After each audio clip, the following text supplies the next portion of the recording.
It's my pleasure today to introduce Eric Gertler. Eric is the Executive Vice President of the New York City Economic Development Corporation. The New York City Economic Development Corporation is a critical component of the growth of innovation, entrepreneurship in New York. And it plays an important role in academic medical centers. Academic medical centers bring to New York $1.3 billion in NIH grants and spawns about 20 new companies a year. So it's an important component of the growth of New York and the future of New York's business. The Economic Development Corporation has been a critical partner in fostering that bioscience development. There are training programs that it initiates and runs, and those include training program for young and new entrepreneurs, such as the Bio and Health Tech Entrepreneurship Lab, the Bio and Health Tech SBIR Impact Program, and the Pilot Health Tech for New York City. Its funding initiatives, such as the New York City Life Science Early Stage Funding Initiative. And it supports a number of incubators, including the Harlem Bioscience and the SUNY Downstate Biotechnology Incubator. A few years ago, we had an extraordinary interaction with the New York City Economic Development Corporation. I got a call from Bob Steele, who was then the head of the corporation, and he said, kind of jokingly, "I'm from the government and I'm here to help you." And I thought, really? I've heard that before. It doesn't usually turn out that way. And he said, "We've just heard about the relationship that Mount Sinai is developing with Rensselaer, and we want to fund part of it." I almost fell off my chair. An unsolicited support for this new initiative we had never requested because the city felt it was important to facilitate this kind of relationship and the growth in technology that would happen. And as a consequence, with the help of the entire staff at the EDC, we received a $5 million grant to facilitate the growth of our program with Rensselaer, and that has been enormously important. So, now to turn to Eric. Eric serves as the Executive Vice President of the Economic Development Corporation, where he's also the Managing Director of the Center for Economic Transformation, which is also called CET. The CET aims to strengthen New York City's economy by diversifying and growing the city's industry ecosystem, promoting job creation, and strengthening economic access for New Yorkers across the entire city. Before working at the EDC, Eric served as CEO of a number of technology companies in New York City, including Altruc. Is that how it's pronounced? Thank you. Prime Access Media and Prevista. Prior to these initiatives, Eric worked in magazine and newspaper industries, where he last served as president of U.S. News and World Report, Fast Company, and the Atlantic Monthly. Eric is also the author of an important book called Prying Eyes, an early authoritative book on privacy in the digital age. We're very honored that he's taken the time to be with us today. Eric?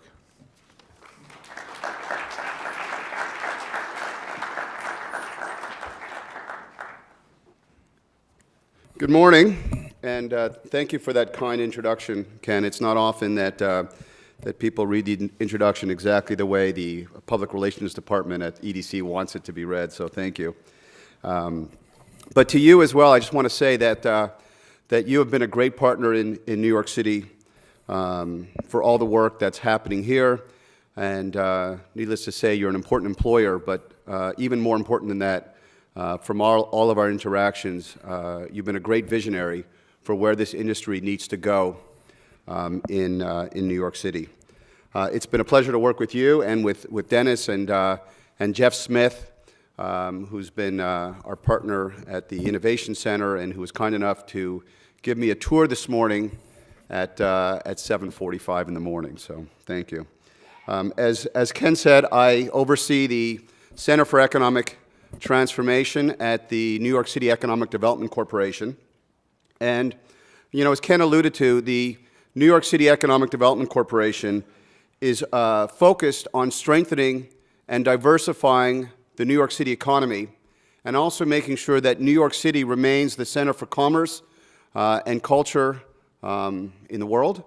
And today, also focusing on combating inequality and ensuring that all New Yorkers have access and opportunity to all the jobs that we're creating in New York City. Our focus on healthcare remains very strong under Mayor de Blasio, and our mission continues to be one in which we are furthering innovation, particularly in the sciences. And we understand and spend a lot of time focusing on ways in which we can further scientific research, and as Ken said and Dennis said, on finding ways to cure diseases and new diseases, which in and of itself we know is a worthy goal. But we also know that by advancing science and focusing on healthcare-related research and biotech research, that we can also continue to grow the economy and grow important jobs here in New York City. As Ken alluded to, we undertook a number of years ago, and we continue to focus on what we think will be one of the most important impacts on scientific research in New York City, which was our applied science focus, in which we created 5 campuses around the city in an effort to cultivate talent for the future of New York City.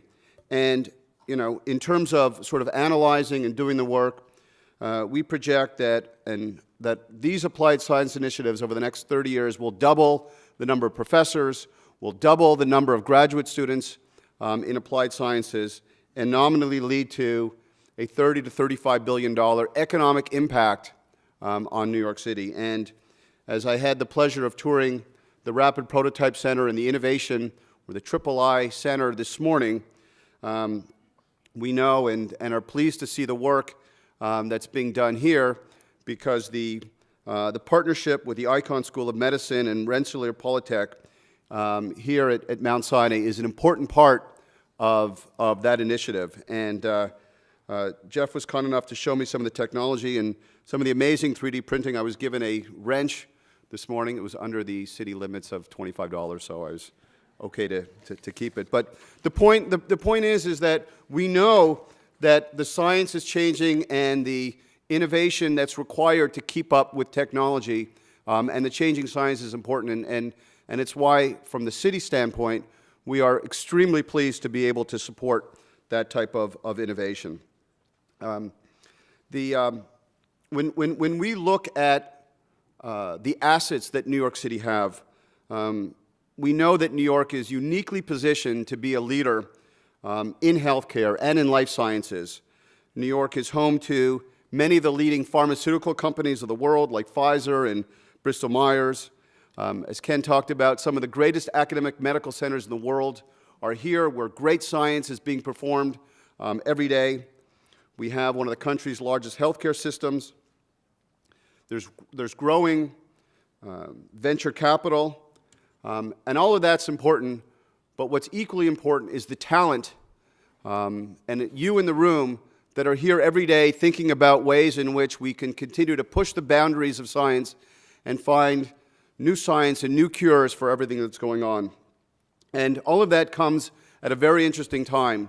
In terms of healthcare, we spent a lot of time thinking about the healthcare industry, and we know that for many different reasons, because of the Affordable Care Act, because of the changing nature of technology, of the way the insurance industry is changing, healthcare is undergoing a very rapid, transformative time right now, and we continue to think about ways that we can keep up and use those changes to help New York City.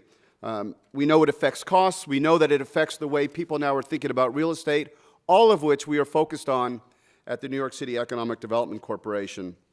And we will continue to think of additional programs to spur entrepreneurialism in the healthcare sector. One program, and Ken alluded to it, is our pilot health tech program, where we essentially match early stage health tech companies with healthcare providers to help these early stage companies move faster to be able to test their technologies with these providers.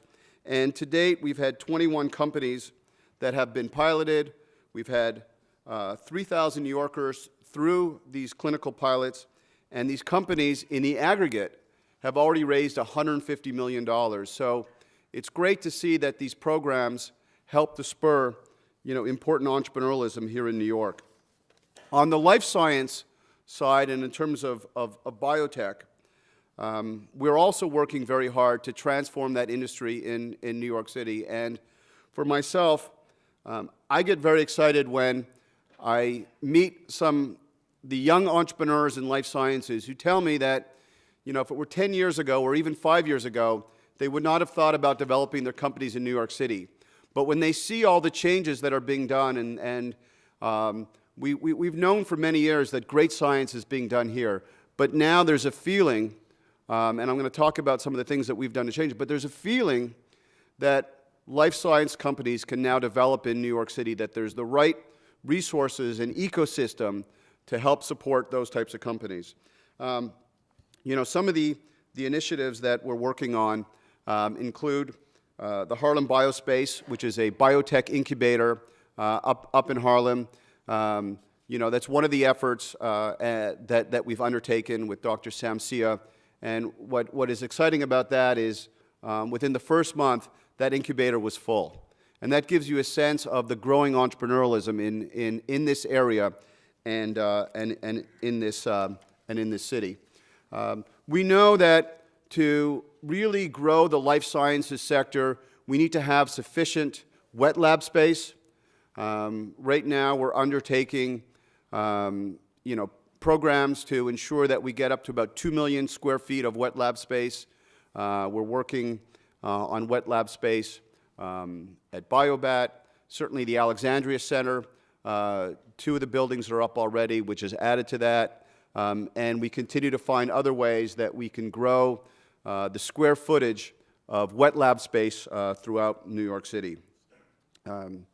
We know that there's a need for capital to support early stage companies, which is why we've been working on an early stage funding initiative to help support early stage life science companies. That will get announced very soon in terms of the total aggregate amount, but this has been a partnership. We announced part of it with Lilly and Celgene and GE Ventures, who understand collectively the importance of investing in New York City and the opportunities for science and entrepreneurialism for life science companies in New York City. And then, of course, the other initiative that we've been involved with that we believe has helped the life sciences ecosystem has been the Genome Center, which is a 170,000 research facility, and that itself has helped the collaborative effort of the academic medical centers and the institutions in New York City, and has helped to drive the $1.4 billion in NIH funding that New York City receives annually. And so, as you can see, there's a lot going on in New York City in terms of science and healthcare and entrepreneurialism. We're living in very exciting times in these efforts, but we continue to believe at the New York City Economic Development Corporation that the most exciting times are ahead of us. We want to make sure that with all of this, that New York remains positioned to be a leader and one in which growth will occur in rapid ways in the years to come. And again, as I said earlier, it's not just creating a strong industry ecosystem, but it also helps to create a healthy, safe, and stable workforce for New York City as we grow the sector. So I just want to thank everybody in the room. I want to again thank our partners at Mount Sinai. Together we want to make sure that New York City remains a capital of innovation and where great science continues to be formed. And, in the years to come, we just have very modest expectations. We only expect to see a few, and hopefully in this room, a number of you building multi-billion-dollar companies and supporting thousands of New Yorkers as employees in your companies. But we're looking forward to seeing the great research that you do. I'll turn this back over to Dennis, and thank you very much.